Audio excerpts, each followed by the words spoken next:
François-Xavier, bonjour. Bonjour. Vous êtes content d'être là? Tu es content d'être là? Hyper content. Hyper content. Moi aussi, je suis ravie de te recevoir. Tu es fondateur de Stello. Stello, c'est quoi? Tu nous expliques? Alors Stello, c'est une plateforme d'assurance en ligne dédiée aux entrepreneurs. Et on a découvert une chose en montant ce projet, c'est que les entrepreneurs, avant de rechercher un contrat d'assurance, qui est vraiment le truc le plus pénible du monde et un truc très très rébarbatif, en fait, ils ne connaissent même pas leurs risques. Il y a un entrepreneur sur deux en France qui ne s'assure pas par méconnaissance de ses risques et parce qu'ils ne sont pas bien accompagnés. Donc chez Stello, nous on pense que quand on monte sa boîte, quand on est entrepreneur, on est un aventurier. Et donc on file un peu cette métaphore dans l'accompagnement pour apporter de la pédagogie. Et on est à la fois une boîte tech et aussi une boîte de services. Donc on apporte beaucoup de services et d'humains aux bons endroits pour accompagner nos entrepreneurs.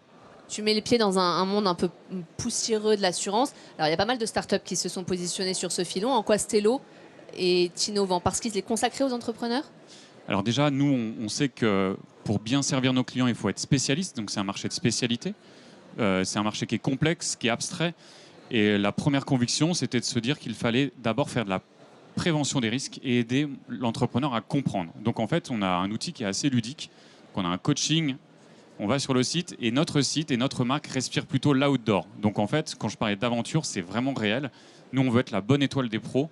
On veut apporter vraiment une présence et aussi de l'innovation au service de la simplicité, de la clarté, pour qu'on puisse mettre en place, assurer sa boîte un dimanche matin depuis son smartphone en quelques minutes.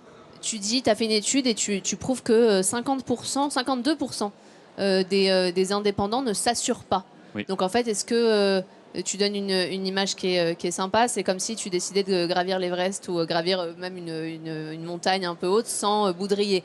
En fait, ça me paraît fou. C'est-à-dire que ça veut dire quoi décider de ne pas s'assurer? À quel risque tu te heurtes, tu vois?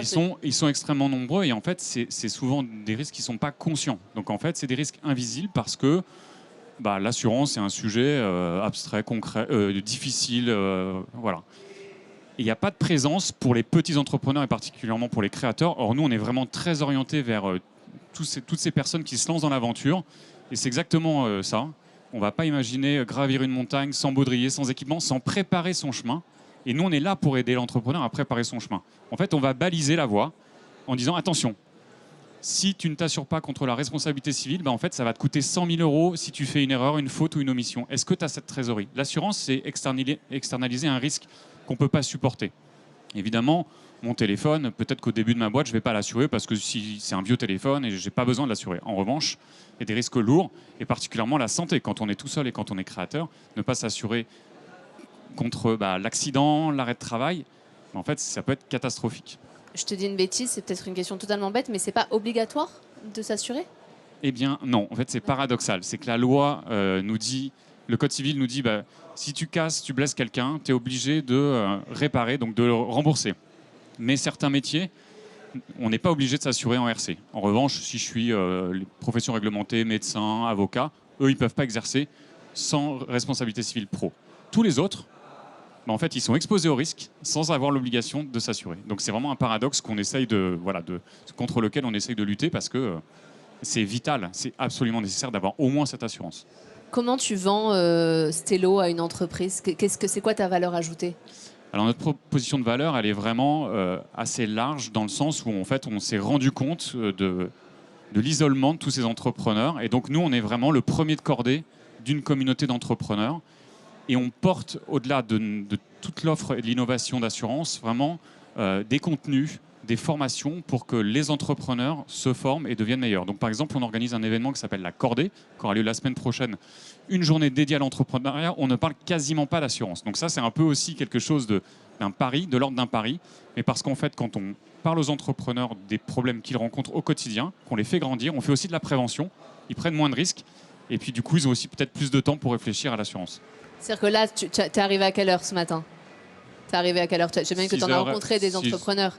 Est-ce que tu as discuté avec des gens qui t'ont dit « Ah non, mais alors oui, l'assurance, ça m'était totalement sorti de la tête ». C'est exactement ça. En fait, moi, ça fait un petit moment que je suis dans l'assurance et ma grande frustration, c'était de rencontrer des entrepreneurs qui avaient parfois monté une boîte qui avait 7-8 ans, ils avaient 5 salariés, ils n'étaient pas assurés. Personne ne leur avait juste tapé sur l'épaule pour dire mais fais un check-up, regarde si tu es exposé à tel ou tel risque et après tu es un entrepreneur, tu vas décider. Soit je prends mon risque ou pas. contre la responsabilité civile ou par exemple contre l'arrêt de travail. Ça, c'est vraiment un truc auquel on ne pense pas. Quand on est salarié, en fait, il y a tout un confort de protection sociale. En France, on a beaucoup de chance. Et c'est tellement inconscient que lorsqu'on devient entrepreneur, souvent les entrepreneurs se négligent sur la partie mutuelle, santé, etc. C'est hyper intéressant. Stello, en chiffres, c'est quoi aujourd'hui? Tu assures combien d'entreprises? On accompagne plus de 10 000 TPE en France. Donc aujourd'hui, on est en France. On est en forte croissance. Et on est toujours dans le souhait d'être vraiment une plateforme qui accompagne à 360 degrés tous les risques de l'entrepreneur. C'est pour ça qu'on veut assurer l'entreprise, l'outil de travail, mais le dirigeant et tous les risques du dirigeant aussi. Est-ce que c'est bizarre de te demander, est-ce que ça coûte cher d'assurer son entreprise aujourd'hui? Eh bien non, surtout pas chez Stello.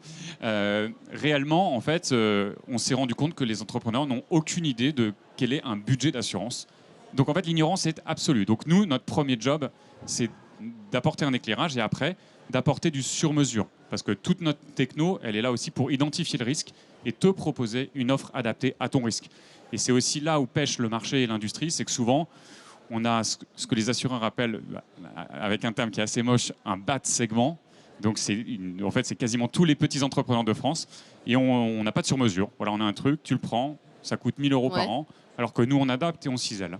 Très bien, merci. Merci beaucoup, François. C'était très intéressant. Merci beaucoup.